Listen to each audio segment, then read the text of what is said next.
National Union of Petroleum and Natural Gas Workers suspends nationwide strike.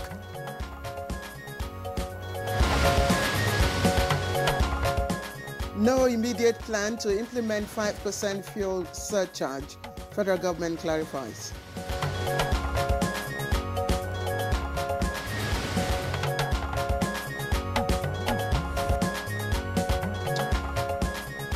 National Inland Waterways Authority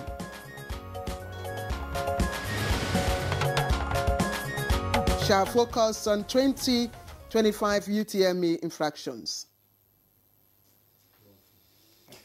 All right, Claire, good morning. How many times did you do jam, actually? Let me just ask. No. Don't ask me jam question. Because that's what we're about to do. How many times did you do jam? That's the question. How many times No, before you were jam? No. Actually, I did twice. Oh. I did jam twice. I did the first one, and I didn't get the course I wanted. What did you score?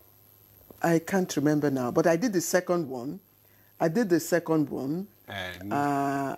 Which of course earned me my admission into the university. Okay. Yes, because I couldn't enter via direct entry. I didn't make enough points. Okay. So I did jam twice. Okay. Yes. You tried. Yes, I did, and I did it myself. I mean, at the time, there were yourself. No AI, Demola.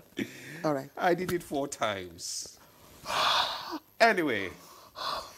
JAM has uncovered high-tech malpractices, blames parents, CBT operators for complicity following a probe committee report on 2025 UTME infractions, and warned that sophisticated technology-enabled malpractices are undermining the integrity of Nigeria admission process. Claire. Don't worry. Demola didn't do finger blending. That's what we hear here. All right. In addition, the committee said it documented more than 4,200 cases of finger blending. Now, deliberate manipulation of biometric checks and 190 instances of AI-assisted impersonation, now using image morphing. Wow. Wow, Claire, that's serious. The investigators also found 1,878 false disability claims, widespread forged credentials, multiple national identification number registrations, and evidence of collusion between candidates and organized syndicates. You know what puzzles me? False disability claims. That's quite alarming. And to restore credibility, the probe committee proposed deployment of AI-powered biometric anomaly tools, real-time monitoring, and a central examination security operations center. Now, cancellation of fraudulent results, sanctions from 1 to 3 years ban, and prosecution of offenders. And this is just some out of the many other recommendations. Yeah, Claire, fantastic proposal, Claire. The committee called for cultural reorientation drive through a nationwide integrity first campaign, embedding ethics in school curricula, and holding parents accountable for aiding malpractices. And they also recommended that offenders under 18 years receive rehabilitation measures under the Child Rights Act, such as counseling and supervised reintegration rather than punitive sanctions. The chairman of the committee said the assignment was a moral obligation, a national service, and a fight for the soul of meritocracy in Nigeria, describing malpractice as highly organized, technology-driven, and dangerously normalized. Welcome to midweek edition of Good Morning Nigeria. I am Ademola Adeoye. I mean, it's quite frightening, the word normalized, meaning it's become part of our DNA. A norm now. It's become a norm, but we won't allow it because that is not in our culture. I am Claire Delabo Abdrazak, and I want to thank you for joining us again, as Demola said, this Wednesday morning. And we're broadcasting live from our studios here in Abuja, the nation's capital. on the network service of the NTA.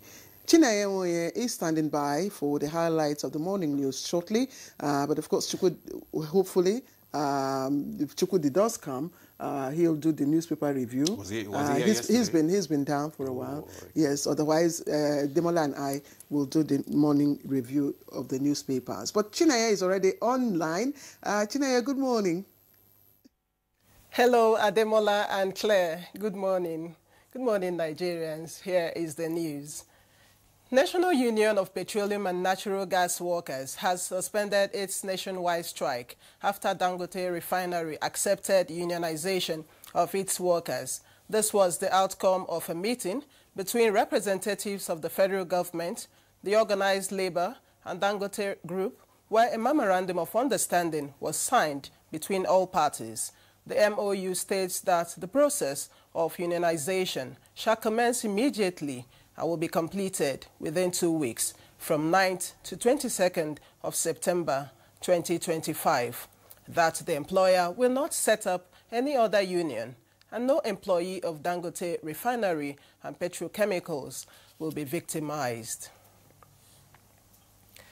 The federal government has clarified that it has no immediate plan to implement a 5% fuel surcharge, emphasizing that the provision was restated for harmonization and transparency in the Nigeria Tax Act 2025 and does not take effect automatically on January 1st, 2026.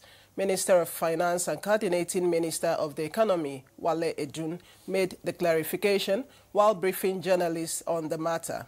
He said implementation will only occur after an order is issued, following careful consideration of economic conditions, stressing that the provision is not a new measure from the current administration, but originally from the FEMA Act of 2007, intended to create a dedicated fund for road maintenance and infrastructure.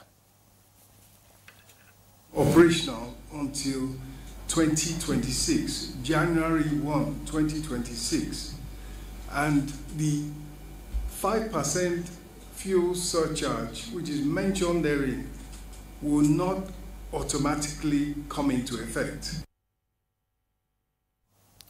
The House of Representatives Committee on Land Transport has asked the Minister of Transportation, Saidu Alkali, to appear before Parliament in 48 hours over the recent derailment of a Kaduna-bound train conveying 618 passengers.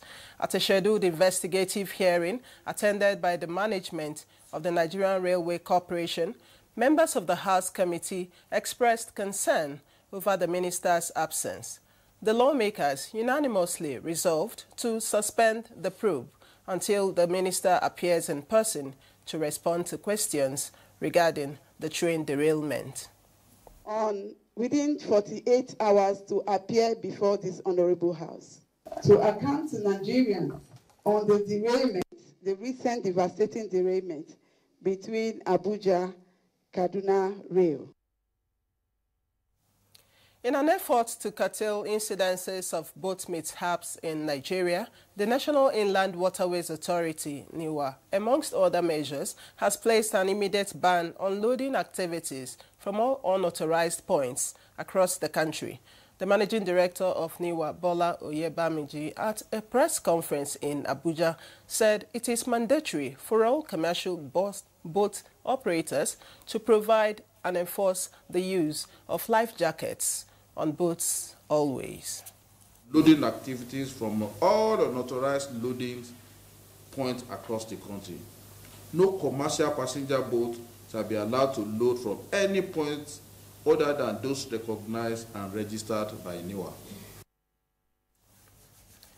To tackle the challenge of out-of-school children in Nigeria, the National Commission for Almajiri and Out-of-School Children's Education has engaged key stakeholders to develop strategies aimed at securing a brighter future for millions of young learners. The engagement, held during the Commission's maiden annual general meeting in Kano, is part of efforts to complement the renewed hope education agenda of the current administration. Continue without understanding, to continue to offer a curriculum that negates the understanding of the Arabic language, that child can easily be exposed to acceptance of ideologies that are inimical to our existence. And those are the news highlights. Good Morning Nigeria continues with Ademola and Claire after these messages. Do stay.